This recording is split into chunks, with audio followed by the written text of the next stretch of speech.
For some context, I am an infant teacher. I am around children for 10 to 12 hours a day. My partner is not around children much and is very uncomfortable with them, especially very young children. My partner and I agreed on having a wedding with guests aged 21 and older in attendance. We have informed our guests that we aren't having anyone in or around the wedding who is underage. Both families are heavy drinkers and some are known for Zaza use, and I don't feel comfortable with a child being exposed to that. We also agreed to this because of the budget we set and the number of people we would want in attendance. Now my partner is considering having the baby at the wedding after we had a family meetup, and the sister became upset that the wedding is for guests aged 21 and older. I may sound like a villain, but I work all day with kids. That's the last thing I would want at the wedding. I'm not jealous of the child. I am more so worried about the activities that would be taking place around the child, and as a mandated reporter, I don't want to be put in a bad situation. Plus, we already told others that they can't bring their children, and now we would allow one? What should I do? Am I the antagonist for not wanting this? To add, I came back on to verify some things. 1. The parents are both very young, fresh out of college, and are known for getting out of hand at parties. They are both known for drinking and Zaza usage. This is their first child, and as far as I know, the father is still engaging in both heavily. They are also known for pushing all of their issues onto others and not taking responsibility. I'm afraid that the baby will be neglected. 2. The baby will be 7 to 8 months old when the wedding comes around. 3. The state where we reside has legalized Zaza. However, it is considered neglectful if a child is brought into this type of situation. I mentioned the mandated reporter because I do not feel comfortable having children around these types of things, which is why we agreed on age 21 and older. And if you are a reporter, you should then know that if anything is suspicious or neglectful, you can report it, not just abuse. 4. We did offer to pay for a sitter for the baby as well, and they told us no. So we did try an alternative instead of them bringing the baby to the wedding. And it wouldn't have been a stranger for sitting. We have cousins and relatives who are 19 and 20 years old who also work in childcare, and I did offer each of them $20 an hour to watch the baby. 5. The wedding is only half a day long, not a whole weekend or 3-day event. Now, for a few comments before the update. Comment 1. 1. An immediate family member's baby is an obvious exemption to the no kids rule. Everyone knows this. Not a valid reason. 2. Do you expect drunk and high people to attack the kids or something? Who are your family and friends? You know perfectly well that being a mandated reporter isn't going to be an issue here. 3. So are you going to avoid all social functions because kids exist? This is, though, a perfectly valid reason. 4. Just say you don't want the baby. There is no rule to fall back on. You don't want the baby. That is a good enough reason, but you have to own it. You and your partner really need to be on the same page. Talk. Work it out. Comment 2. You're the jerk for trying to make this decision unilaterally. People are free to have child-free weddings. That's fine. If that is what both partners want, your partner wants their niece or nephew there. Unless you see someone harassing the child, you're not mandated to report anything. And if you really think that's going to happen at your wedding, you should be reconsidering the adults you're inviting. Not the baby. You're free to make an exception. Who cares if you told others that they can't bring their children? It's common for close family to be exceptions. Now, for the update. My fiance and I decided pretty early on that we wanted a child-free wedding. Like, no exceptions. I work with infants and toddlers, and I see just about every kind of neglect and abuse you could think of. So I know what can happen when parents get a little too tipsy and leave their kids to run wild. And my fiance just isn't comfortable around kids, which is totally fine. We decided to have a wedding for guests aged 21 and older, and we were both really happy with that decision. But then something happened. It's been about a month since I posted about my fiance wanting to invite a baby to our child-free wedding. It's been a crazy month, and things have definitely changed. So, the day after the family meetup, where the baby was brought up, I was washing some dishes, and my fiance came over and started drying them off. I took that chance to bring up the baby issue again. I was really nervous because I didn't want to seem like a total jerk. But I said, look, I know you suggested this baby come to our wedding, but we really need to stick with our original plan. I was thinking we could maybe compromise and let the baby attend the ceremony, but not the reception. My fiance said, no, we can't do that. If the baby's invited to the ceremony, they should also be invited to the reception. And then they went on about how the baby is family. I pointed out that we made a guest list already and that this couple was aware of that. My fiance argued that we should make an exception for them because they're close cousins and it would really mean a lot to them. I reminded my fiance that the couple is known for their wild parties, and I expressed my concern over whether or not the baby would be cared for in that type of environment. My fiance told me that his family is really excited about the baby coming to the wedding. He said that his mom even asked him if she could babysit during the reception. At this point, I was getting really frustrated. I suggested again that we let the baby come for the ceremony, and my fiance said that was unfair. He said the baby should be included in the entire day since they'll already be in their fancy little wedding outfit. I was just getting so annoyed. So I went for a walk to clear my head. On my way, I bumped into an old coworker of mine who works in childcare. We chatted for a bit, and I told her how stressed I was about the wedding. She asked why, and I mentioned how my fiance wanted to invite this young couple and their baby to our wedding, and I was just really worried about the baby's safety. We talked for a while about the challenges of working with kids and how they're not always the easiest to supervise. And it just made me think about how much I really needed to talk to my fiance about this again. When I got home, my fiance was on the phone with the baby's parents. He hung up and told me that the parents were on board with bringing the baby to our wedding. I asked him who was going to be responsible for the baby during the wedding, and he brushed me off and said that everyone will help out. I expressed my concern that they weren't going to supervise the baby properly, and he rolled his eyes and called me overly cautious. He said I was being ridiculous and that this is just how his family does things. I then brought up my profession and how it doesn't mean I should dictate family events. He just told me that I should relax and enjoy the day and not worry about this baby. I was just so frustrated at this point. I decided that I needed to talk to the baby's parents directly to express my concerns. I arranged to meet them at a local diner to discuss the wedding plans. During the meeting, I explained the adult-only nature of the wedding, and they reacted defensively, insisting that their child should be included. I explained the safety concerns I had regarding the party environment, and they accused me of being judgmental about their lifestyle choices. They left the diner feeling frustrated, and I just felt so upset. Later that week, my fiancé announced that he invited the baby's parents to a pre-wedding gathering at his aunt's house. I was surprised but agreed to attend, hoping to discuss everything again in a more relaxed setting. At the gathering, things took a turn when the topic of wedding guests came up. The baby's parents started making a scene, insisting on their right to bring their child. I stood my ground and stated that we needed to prioritize safety and be consistent with our plans. Then my fiancé finally stepped in and supported me after seeing the chaos unfold. The baby's parents stormed out, and the atmosphere just grew really tense. After that, my fiancé and I discussed the fallout and realized we needed to be unified. We decided to send a group message to all the guests clarifying the wedding policy. The baby's parents responded angrily, threatening not to attend if their child was excluded. We reaffirmed our decision, focusing on the wedding's adult-only nature.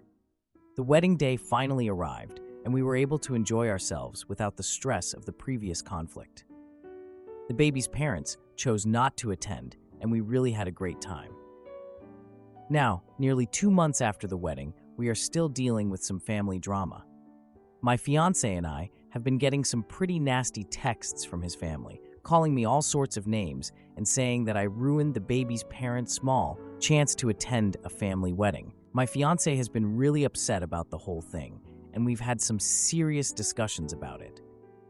He told me that he didn't expect such a nasty response from his family. I was like, well, it's definitely a bit intense, but honestly, after what happened at the pre-wedding gathering, I wasn't really surprised. I also told him that his family is clearly not on our side, or they would have understood our decision to stick to our original plan. He agreed with me on that. But then he told me that he wasn't sure if he could stay away from his family for long, and we might have to invite them over for dinner at some point. That kind of made me not so happy. I reminded him that his family's reaction to our wedding plans was just a glimpse of what we might expect in the future. Like, if we have kids, their grandparents may not be so understanding about our parenting choices. He said he understood, but was just really conflicted. My fiance is a really nice guy, but this whole situation has been so frustrating. I'm just really hoping for the best. Also, I read every comment, so please comment. Edit. My fiance and I communicated about the ongoing family drama. I expressed my concerns about their potential reactions to our future parenting decisions. He acknowledged my feelings, but felt torn due to his family's strong responses. We've been navigating this together, focusing on our relationship and understanding each other's perspectives. Am I the idiot for telling my sister to leave her husband and ignoring her family drama? My sister has never been happy with her husband. That's just a fact. She has stated herself many times that even her wedding day was very imperfect and she was upset throughout different parts of the day. The problem, as I see it, is that my sister married her husband for love, but did not think about the long-term dynamics of whether they would be happy when his son, who was young when my sister married her husband, didn't like my sister and was incredibly standoffish with her. There were comments made back then that things would be different when he was older and he just needed to get to know her. And I always wondered why not have that happen before marriage. But it was never really my business. My sister told everyone she spoke to at the time that she didn't want to hear negativity about her marriage or her decision to marry her husband while his son wasn't on board. I don't remember a time in the last decade where my sister genuinely seemed happy. She has been focused on changing things with her stepson and giving all her attention to that relationship. It bothers her that even now that he's 19 and no longer living with her and her husband, he still hasn't grown to appreciate her the way she describes it. People have told her she doesn't need to get so worked up over it anymore because he's out of the house and she can focus on her marriage. Nope. That's still an obsession of hers. In the last few months, she has been far more open about her unhappiness with her family life and not being happy ever with it. So when she came to me and told me she wanted advice on what she should do next, I told her very bluntly that she should leave her husband because, after all this time of being unhappy and her fixation on her stepson not liking her, I don't think it's healthy to stay. I do not think she can find happiness when it's very clear her stepson will not be warming up to her anytime in the near future. I told her that appears to matter more to her than anything, which is not a good sign for her marriage. She took it okay for a couple of minutes. I thought she was acknowledging my point at least, but then she accused me of being cold about it and flippant. And she told me people don't just toss away happy marriages for other stuff. I told her she's been saying for years the marriage isn't happy. She told me it's the family, not the marriage, that is unhappy. I told her she takes it as the same thing, because even with her stepson out of the house, she's not happy, and she could focus just on the marriage now. She stormed out, and then a few days later, she asked where her apology was and why I hadn't made amends for what I said. I told her she asked for my opinion on what she should do, and I gave it to her. I said being blunt was all she hadn't heard yet, so I believed she needed to hear it. She told me it wasn't my place to be blunt. I told her she asked me a question, and I answered. She said I was an even bigger jerk for not apologizing. Am I the jerk? Now for a few comments before the update. Comment 1. Not the jerk. People who constantly complain about their optional problems are exhausting. I'm guessing instead of a real answer, she wanted sympathy and for you to tell her that since she's so amazing, the stepson is being unreasonable and cruel to not accept her with enthusiasm. That's on her, though. She shouldn't ask such questions if she doesn't want an honest answer. Comment 2. Not the jerk. She's learning she should never ask questions when she won't like the possible answers. She asked, you answered. She doesn't like the answer. That's her problem. Ask her when she's going to apologize to you for acting like a jerk when you answered her question. Now, for the update. Just under a week after the last post, got a frantic call from my sister. She was freaking out, saying her husband had been acting all kinds of strange and just left the house without a word. Like, who does that? Now, apparently, he hadn't come back for 2 whole days. My sister was super nervous, especially since he took their shared car. I offered to come over and stay with her until she figured this out. So, I got there and noticed she had packed a small bag. She said she was considering going to a friend's house just to get a break from all this craziness. I could tell she was scrolling through her phone, looking distressed, and I asked if she had tried calling her husband. Of course, he wasn't answering. Just when things couldn't get worse, she got a text from her stepson asking if she'd seen his dad. This was a light bulb moment for me, and I suggested reaching out to the stepson for more info. He replied super quickly, saying he hadn't spoken to his dad in days either. My sister seemed relieved yet frustrated that her husband was being all secretive. I noticed a framed photo of my sister and her husband on the wall, but there was a crack in the glass, which caught my eye. She explained that it had fallen during an argument a few months ago. A few days later, she found a receipt in her husband's jacket pocket for a hotel a few hours away, with a booking for the same weekend he left. My sister was fuming, saying she would confront him as soon as he came back. I advised her to wait until he got home first. The next few days were brutal. My sister spent all her time searching social media for clues about her husband's whereabouts. I kept her company, but honestly, the atmosphere was just so heavy. On the 5th day, her husband finally came home, looking all disheveled and guilty. My sister didn't even wait a second and confronted him right away, asking where he had been. His excuse? A spontaneous trip to clear his head. Yeah, right. My sister didn't buy it for a second and demanded to see his phone for proof. He handed it over, but of course, all the messages were deleted. Her frustration just boiled over, and she started yelling at him for lying. He snapped back, calling her controlling and suffocating. I was just standing there, watching this whole argument escalate. I tried to suggest that everyone just take a moment to breathe and talk it out calmly, but my sister was having none of that. She wanted answers, and she wanted them right then. In the middle of all the chaos, her stepson walked in. He caught the tail end of this yelling match and wanted to know what was going on. My sister explained everything, and the look on his face was just pure shock. He immediately took his mom's side, expressing his own frustrations with his dad. Then, like something out of a drama, the husband stormed out again, leaving them both in disarray. My sister and her stepson started making plans for a family dinner to discuss what to do next. I decided to help them out by planning the dinner at a local favorite restaurant. We made sure to invite the husband, hoping he would come and explain himself. At the dinner, the husband arrived late and looked so uncomfortable. My sister laid it all out for him, but he tried to deflect. The stepson then revealed that he had actually seen his dad at the hotel with another woman. It was like a bomb dropped in the room. The husband's face went pale, and you could feel the atmosphere shift dramatically.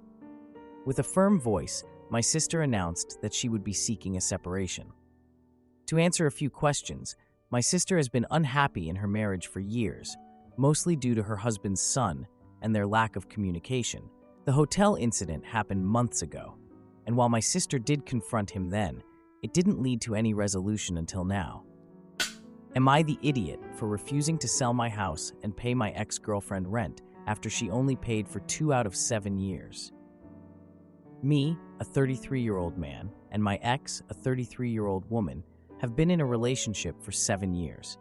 We had known one another in high school and dated several times since. She eventually moved in with me and had no job or money, so I covered all the bills while she looked for work. I was looking for a house when she came back into my life. She did not want the responsibility of a house, and she wasn't sure she wanted to live where we were residing. Eventually, she decided to house shop with me. She had a say in what she liked or disliked, and luckily, right before Infection 19, we found one we both liked. Now, mind you, she didn't want anything to do with the house. She just wanted her likes and dislikes to be deciding factors. She didn't want to be on the loan. She didn't want to pitch in for the down payment. And none of the financials or paperwork were done with her because she didn't want to be part of it. Later, she would cry about how she's not on the loan, so the house isn't technically hers, so I could just kick her out and she would have nothing. I would reassure her that we're together, so it's ours, and that I would never do that. Anyhow, for nearly our entire relationship, she's wanted me to quit my job. Finally, for medical reasons, I had to leave my job. At the time, she was glad for me to leave, as she had finally found a job and had been working there for 2 years. I was very hesitant, as I've never had to rely on others financially since I left my parents' house, but she assured me we would get through it as a team and that I had enough in savings to where I wouldn't need a job for almost a year. Now, I have been searching for work for about 6 months, but haven't had any luck. 2 months ago, we had an argument, and she told me she's tired of our relationship and doesn't want to be with me anymore. I told her I needed space to process, so I took a few days, and we had a discussion in which she said she didn't want to leave me with the house, as she knows I'm unemployed and am making the mortgage payment by consuming my life savings. I told her I appreciate that, and I still will not kick her out, and I'll respect her as a roommate and friend. Today, she told me we need to get a game plan for the mortgage because me getting a job isn't working. I didn't understand and said I'm working on it and I'll figure it out. She suggested we sell the house and split the funds. I told her I have no intention of doing so, and she got super upset, saying I'm being an awful person because of the position I'm putting her in. She cut off her family about 8 months ago. She also suggested I just pay her however much money she's paid in rent over the course of our 7-year relationship. She's only paid rent for 2 years, and we lived in the house for 3. She's only just started to deposit money into our joint bank account when she got her job, and even then, it wasn't even half the mortgage, nor was it used for the house bills. The money always went to eating out, groceries, and her pet's vet bills. Am I the awful person? To add, to those asking, a friend is scheduled to move in the next few months. My ex gave her blessing, and now she wants me to cancel his move-in. I refuse to do so, as he will be paying the same amount as her, which is cheap for the area. My brother is an attorney, and I've got a lease contract being written up as we speak for my friend moving in.